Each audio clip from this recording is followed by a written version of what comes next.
It's lightly raining. Maybe it'll stop when I finish my martial arts and everything. Not sure, but who knows? We'll see how the day goes. And I was reading how some of you guys were still having issues with getting things like notifications in the videos, and you're kind of scolding YouTube. What's wrong with you? I actually read some articles that was kind of related to it, so I thought I would cover them at the same time because they're all kind of interrelated. So I thought it would be educational anyways, because I think I know why it's happening for the most part for some people.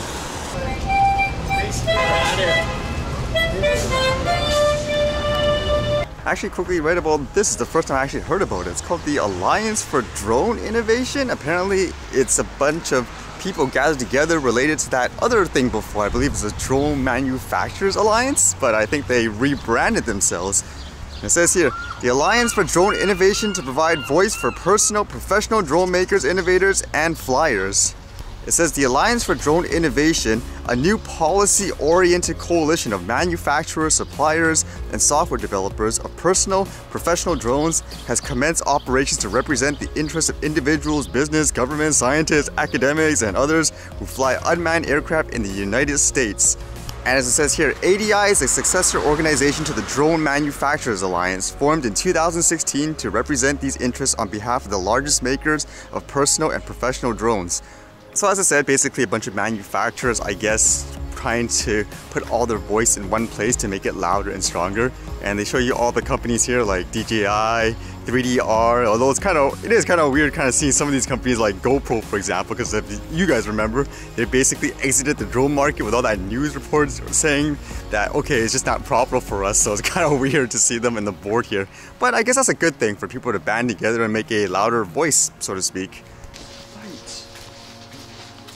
Oh hey, it did stop raining. Let's try to get some flight in first before it comes back. Clouds are moving fast. So some interesting YouTube related news I read. I know YouTube had issues with that kids channel type of stuff where a lot of people that create kid types of content is actually really inappropriate. They would use things like Frozen characters or like Spider-Man. They're doing really crude things like sexual stuff, yet they get ranked so highly, and you know, even parents are saying like, hey, what's going on? Why are these ranked as kid friendly? So apparently, like it says here, YouTube Kids is going to release a whitelisted, non-algorithmic version of its app. So in general, there's going to be an actual human, I guess, approving all of the videos or the channels. It says here, YouTube is planning to release a new version of its YouTube Kids app that will do away with algorithmically suggested videos and will only display videos from channels that a team of YouTube curators handpicks. So as a result, it says here it's giving parents the choice, and it says here this should theoretically no longer suggest things like conspiracy theory videos to children. It should also not show videos with problems similar to those that have suffered on YouTube Kids in the past, such as sexually explicit language, profanity, and pedophilia jokes. And even YouTube acknowledges obviously the algorithm is intended to show kids the quote kid-friendly stuff, but it says, admit it doesn't always do a great job. Sometimes we miss the mark, the company told Business Insider. So that's kind of interesting to hear, where they're actually going to have something where a manual person is going to have to review everything before it gets listed there. It'd be kind of interesting with all that controversy too about that age restriction, that the person that did something crazy. At the same time, it kind of relates to something that you guys mentioned before, where you're having difficulty still, even finding like my videos in general, getting notified and all that. So it kind of related to this, I thought. Yeah, actually it just started to drizzle again. It's actually not too bad, like just as regular walking, but probably not good for the drone, so gotta wait out a bit, I guess. You can kind of see it here, it's raining. Okay, so for those of you who are saying you weren't getting notifications of the videos when they come up, even though you subscribe, and you're saying that's really dumb, like what's wrong with YouTube? Because it actually is, in some ways it's kind of related to this, like where they're trying to deliver what they think is the most appropriate content to people. So essentially the way it worked before was, if you were subscribed to someone, you would always get notifications, whether it be, for example, like say a pop-up message to say, hey, this person's uploaded a new video, so basically you get to see it.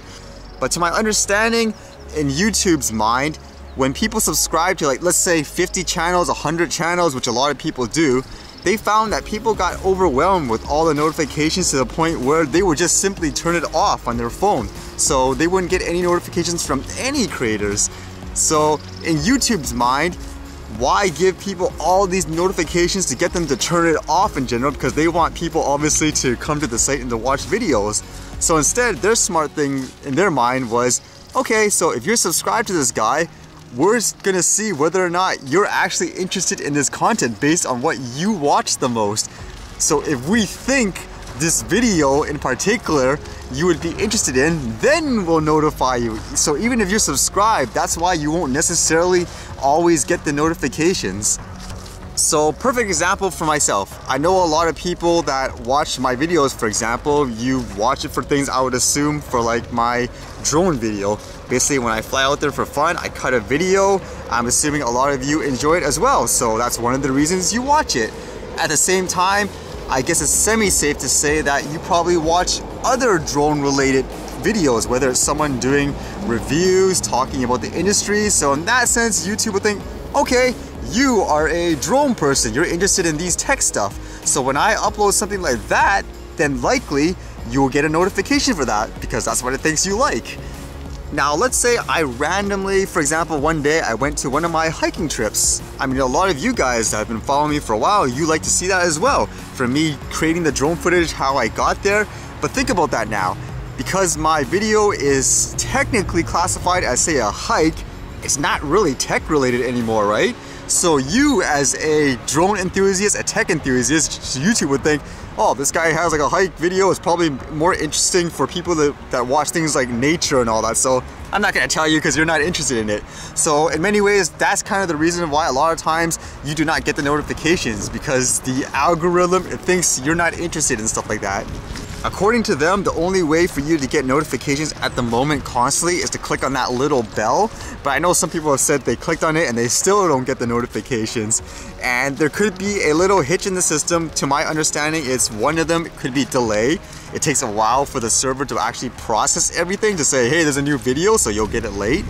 Another reason too is because, like what I said before about the interest, in YouTube's mind, there's things like, it's called signals, for example, where if more people say react to a video, they engage with it, then it assumes, oh, this must be a good piece of video, I want people to watch it. And if there's not enough of that signal engagement, then it won't recommend it as well. So that's another factor for it.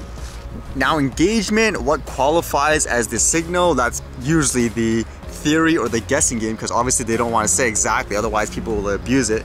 But generally speaking, for example, things like commenting, for example, how long people have watched it, do they share it, all those factor in terms of what they think people would be interested in. So that kind of relates to, again, if they think this guy, they engage a lot with these types of videos, then they'll recommend more of those types of videos. If they don't, you know, then they won't show it anymore. Like just using my own videos as an example, just to show the point, for this year so far, it seemed like the most active video was the Chinese New Year parade, that event I did. Now, why was that?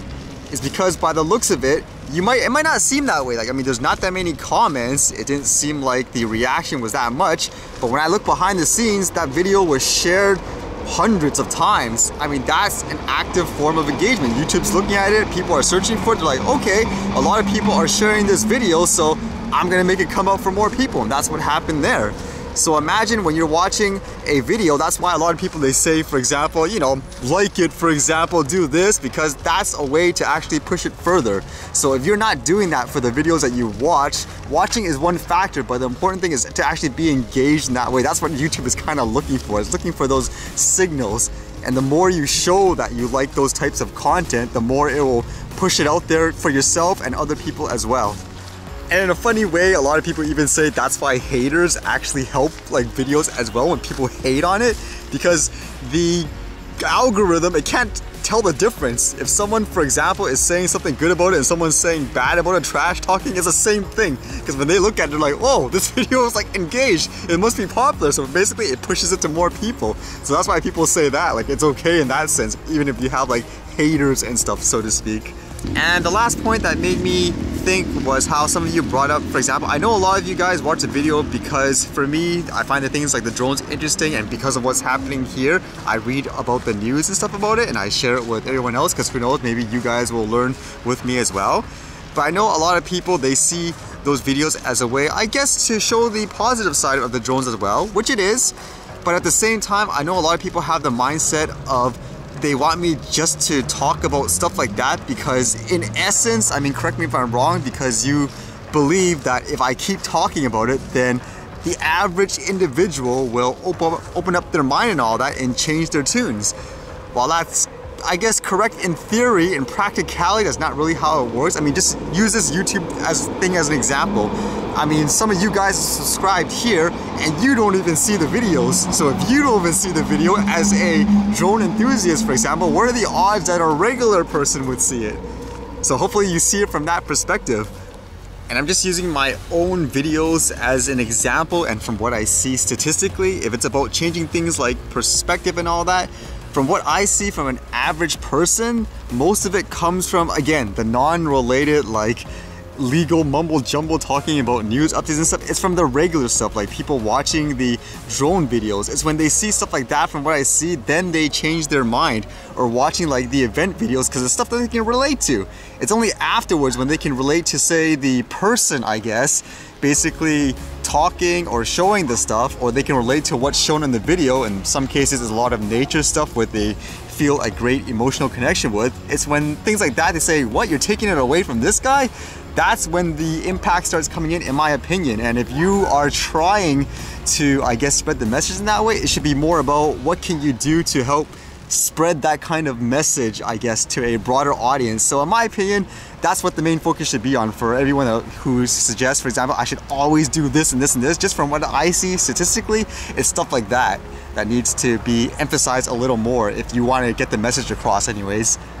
I mean, ultimately, it's not me you should be worried about in terms of talking more about this and this and this. It's more about what are people doing with that information and resource once it's out there. Looks like the rain's really coming down. It caught everyone by surprise.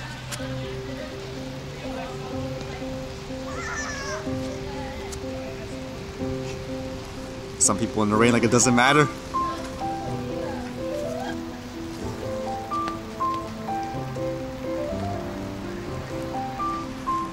So hopefully that clarifies about all this algorithm and stuff like that and why you're not getting notifications. It actually makes sense for the other one too recently, because that one in particular that I'm thinking about, like one of the titles in the theme was that raven or whatever, not raven, am I thinking of raven? A crow fighting with a squirrel. I mean, you think about it, what does that have to do with what people want if you normally watch drone videos? So of course it's not going to show you it unless you are one of the hardcore subscribers. You've been watching me for so long, all my videos, like you're rating it and stuff like that, then that's different, because then it'll assume, okay, you're interested in this guy, so we'll tell you more about it. At the same time, just in terms of things like, for a person like me, I guess, talking about like the drones, what's happening with it, that should be the least of your worries. I mean, if you are concerned about getting the outreach and stuff, it's more about what can you do to get that stuff out there more. What can you help in that way? That's what you should think about, not about me talking about stuff, because I'm going to talk about it anyways, because I'm interested in it. I mean, I was even saying too, since someone brought it in on one of the comments, if you guys remember last time, I lost the opportunity to potentially make a film about the drones and stuff because technically I wasn't qualified for, like, I'm not a female. Like, you needed a female lead. I mean, if someone knew someone that flew a drone around the area, a local artist that I could have worked with in that way, that would have been great. Like, that's an example of if you want to get the message across and stuff there, then if you wanted me to try to do stuff like that, then, you know, help me find like the opportunities and stuff like that as well. I think that'll go a really long way if you're trying to spread the message.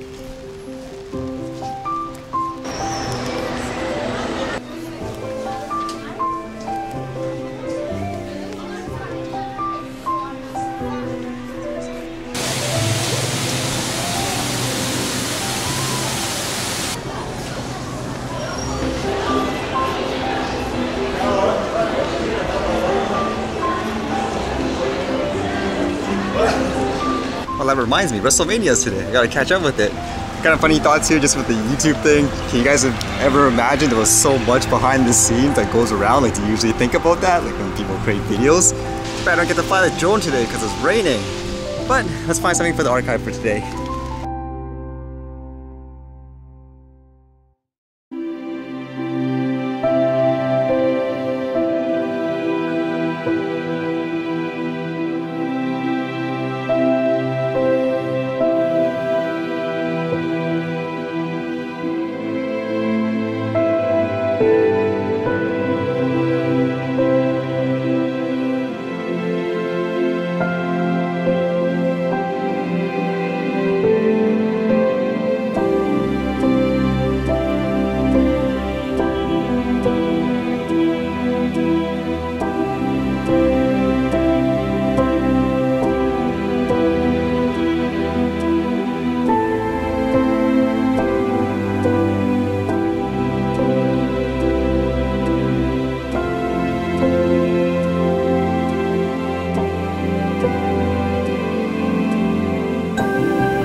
All right, see you guys later.